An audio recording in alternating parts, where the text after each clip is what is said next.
The dinosaur tracks found in Alaska provide evidence of a thriving and moisture-rich environment. Greetings, everyone. Today, we will be diving into a fascinating subject, the recent discovery of dinosaur tracks in Alaska by an international team of scientists led by paleontologist Anthony Fiorillo. These tracks offer a glimpse into a bygone era, revealing a lush and wet environment.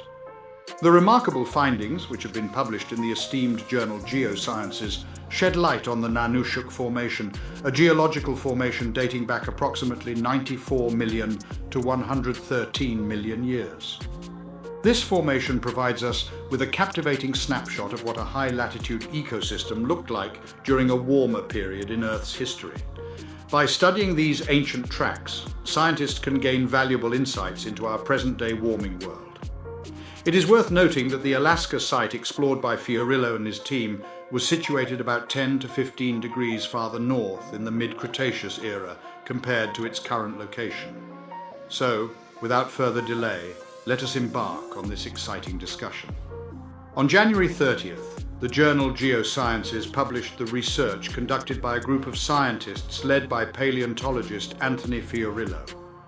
Fiorillo, who previously conducted research in Alaska as a member of Southern Methodist University, currently holds the position of Executive Director at the New Mexico Museum of Natural History and Science.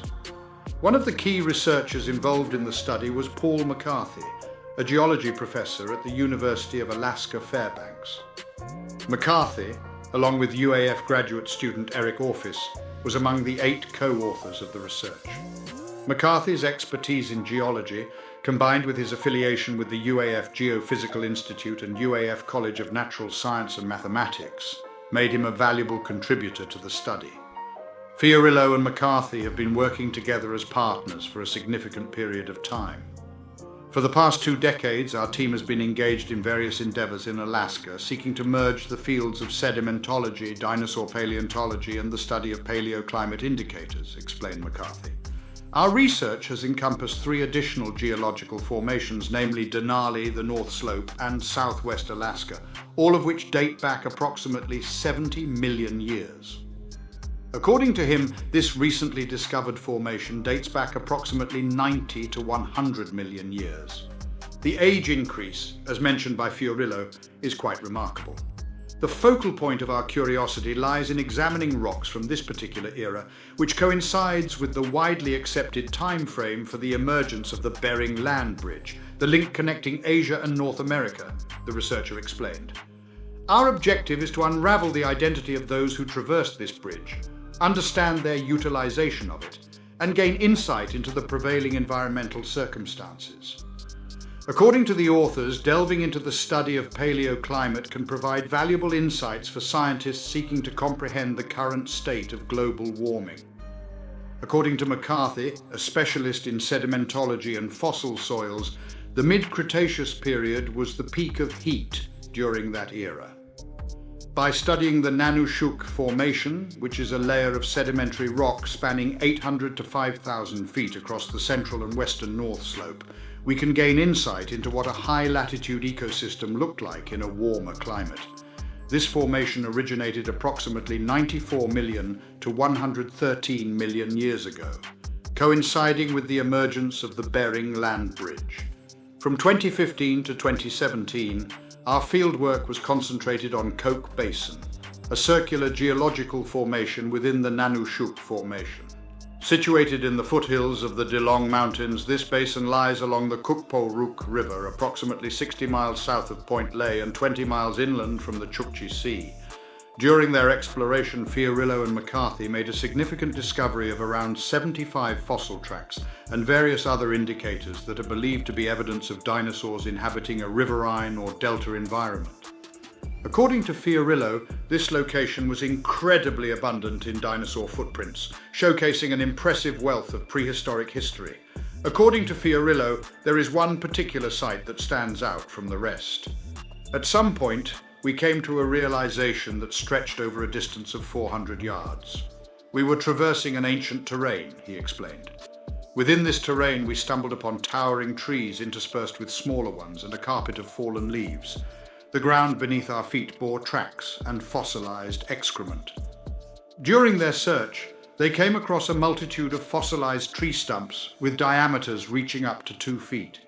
He described the experience as if we were strolling through ancient woods, transporting us back millions of years. The author's research primarily concentrates on the non-marine sediments found along the upper Kukporuk River within the Nanushuk Formation, which is a combination of marine and non-marine rocks with distinct characteristics and composition. In our research, we examined the frequencies of various dinosaur species, which yielded intriguing results. We found that the bipedal herbivores stood out as the most prevalent among them. The tracks that have been unearthed reveal that the majority, 59% to be exact, were left behind by bipedal herbivores. Quadrupedal herbivores, on the other hand, accounted for 17% of the tracks. Birds made up 15% of the tracks, while non-avian, predominantly carnivorous, bipedal dinosaurs accounted for 9% of the tracks. Fiorillo noted that the relative frequency of bird tracks was one of the intriguing aspects. According to the authors, a significant proportion of shorebirds in North America choose to breed in the Arctic during the present warm months.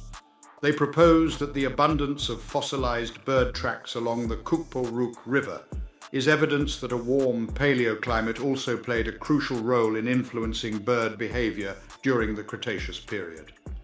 Through the analysis of carbon isotopes in wood samples, it was determined that the region experienced an annual precipitation of approximately 70 inches. This finding of increased precipitation during the mid-Cretaceous era provides valuable new information that supports the global patterns of precipitation associated with the Cretaceous thermal maximum, as outlined by the authors. Approximately 90 million years ago, during the Cretaceous thermal maximum, the Earth experienced a prolonged period of significantly higher global temperatures compared to the present day. According to Fiorillo, the weather during that time was significantly hotter than the present day, and what's even more intriguing is the abundance of rainfall. Our analysis of the samples suggests that the climate resembled that of Miami in the present era, which is quite significant, he remarked. An interesting observation is that the site in Alaska studied by Fiorillo and McCarthy was situated approximately 10 to 15 degrees further north in the mid-Cretaceous period compared to its present-day location. In his capacity as a specialist in fossil soils, McCarthy's responsibility entailed examining aged rocks and sediments in order to decipher the specific environmental conditions that prevailed during that era. According to him, we can identify various geological features such as a river channel, flood deposit, levee, floodplain, and swamp. By examining these areas, we can sometimes determine that a particular group of dinosaurs preferred one location over another if we discover their tracks in that specific section. According to Fiorillo, the site suggests that there is still a significant amount of work that needs to be completed. According to him, this discovery adds another point to the map and provides valuable insights into the broader context. The ultimate goal is to gain a clearer understanding of the conditions in the high latitudes during the era of dinosaurs, enhancing our knowledge of that period. To support our channel's growth and ensure broader awareness, kindly hit the like and subscribe buttons. This will help us reach more individuals and disseminate valuable information. Thank you in advance.